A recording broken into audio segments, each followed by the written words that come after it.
जय हिंद। Hello students, welcome to YouTube Shiksha. तो दोस्तों, मैंने इस वीडियो में मिलाया है हिंदी की प्रमुख रचनाएं एवं उनके लेखक के नाम क्लास 10th वालों के लिए। क्लास 10th वालों के लिए वेरी इंपॉर्टेंट रचनाएं मैंने यहाँ पे लाया है। इस साइड में मैंने लिखा है रचना और इस साइड में लिखा है लेखक। काफ़ी ज़्यादा मोस्ट इम्पॉर्टेंट रचनाएं हैं। अगर आप वीडियो को पूरा देख लेते हैं तो आपकी काफ़ी रचनाएं जो कि मोस्ट इम्पॉर्टेंट हैं आपको याद भी हो जाएंगी। आपको याद करने की आवश्यकता नहीं है। तो जो पहली रचना है आपकी फर्स्ट रचना है खून के छींटे। खून के छींटे। खून के छींटे के लेखक कौन है? तो खून के छींटे के लेखक हैं डॉक्टर राजेंद्र प्रसाद। या खून के छींटे के लेखक पूछ ले या फिर पूछ ले कि खून के छींटे के रचयिता कौन है। यानी कि जो खून की छींटे ये रचना है, इसको जो रचयिता हैं उनका नाम लिखिए। तो कौन है?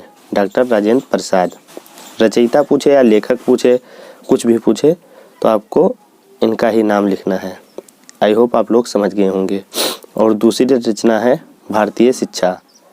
भारतीय शिक्षा। भारतीय शिक्षा के लेखक हैं डॉक्टर राजेंद्र प्रसाद। भारतीय शिक्षा के लेखक कौन है? तो भारतीय शिक्षा के लेखक हैं डॉक्टर राजेंद्र प्रसाद। और तीसरी रचना है मेरी आत्मकथा। ये भी काफ़ी ज़्यादा मोस्ट इम्पॉर्टेंट रचना है, मेरी आत्मकथा। जी हाँ गाइज, मेरी आत्मकथा। तो जो मेरी आत्मकथा है उसके लेखक कौन है? तो उसके लेखक हैं डॉक्टर राजेंद्र प्रसाद। काफ़ी ज़्यादा मोस्ट इम्पॉर्टेंट रचनाएं मैंने लिख रखा है। बस आप वीडियो को अंत तक देखते रहिए और आपकी सारी रचनाएं क्लियर होती जाएंगी। और चौथी रचना है आपकी साहित्य। साहित्य। तो साहित्य के लेखक जो हैं डॉक्टर राजेंद्र प्रसाद हैं। यानी कि साहित्य जो रचना है उसके रचयिता कौन है? तो उसके रचयिता हैं डॉक्टर राजेंद्र प्रसाद। और पांचवी रचना है आपकी मोस्ट इम्पॉर्टेंट रचना है कंकाल। ये भी काफ़ी ज़्यादा बोर्ड एग्जामिनेशन में पूछी जाती है। कंकाल। कंकाल के लेखक कौन है? तो कंकाल के जो लेखक हैं वो हैं जयशंकर प्रसाद जी। कंकाल के लेखक कौन है भाई? तो कंकाल के लेखक हैं जयशंकर प्रसाद जी। और तितली। तितली भी काफ़ी इम्पॉर्टेंट रचना है, लगभग हर साल बोर्ड एग्जामिनेशन में आपके आती है तितली। तो तितली के लेखक कौन है? तितली के लेखक हैं जयशंकर प्रसाद जी। यानी कि तितली जो रचना है उसके रचयिता कौन है? जयशंकर प्रसाद जी। मैं आपको यहाँ पे बता दूँ, आपके बोर्ड एग्जाम में सेम ऐसे ही प्रश्न आएगा। जी हाँ गाइज, सेम ऐसे ही प्रश्न आएगा। प्रश्न आएगा प्रश्न संख्या 1 के अंतर्गत खा आएगा कि निम्नलिखित में से किसी एक रचना के लेखक का नाम लिखिए। जैसे 4 ऑप्शन यहाँ पे है। पहला है रसमीमांसा, सेकंड है तितली, और थर्ड है अर्धनारीश्वर, और फोर्थ है गांधी जी की देन। तो जो ये 4 ऑप्शन दिया गया है इसमें से जो आपको आता है उसमें से किसी एक, यहाँ पे कह रहा है एक, तो आपको जो एक कह रहा है तो आपको इनमें से जिसका भी मतलब आता है आप उसको लिख सकते हैं। जैसे मैंने पहले ही आपको पढ़ाया तितली, तो तितली यहाँ पे आया है। अब यही तितली के लेखक का नाम लिखना है। क्या कह रहा है? एक रचना के लेखक का नाम लिखिए। तो तितली यहाँ पे आ गया और इसके लेखक का नाम आप पढ़े ही हैं जयशंकर प्रसाद, तो आप जयशंकर प्रसाद लिख देंगे।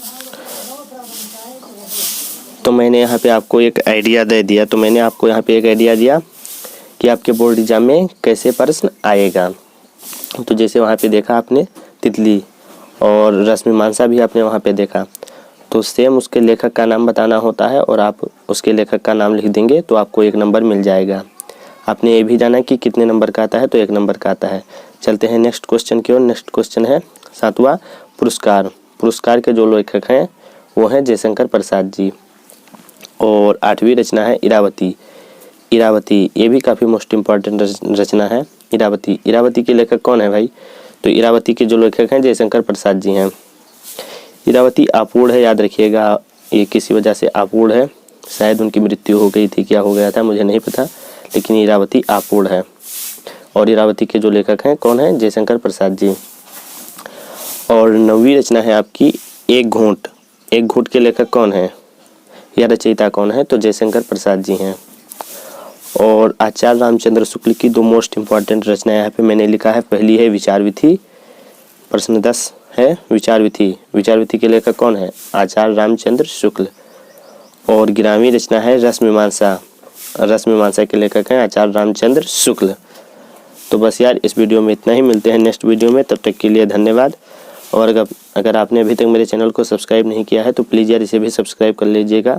आगे वीडियो एजुकेशन से रिलेटेड ऐसी ही वीडियो आपको मिलती रहेगी।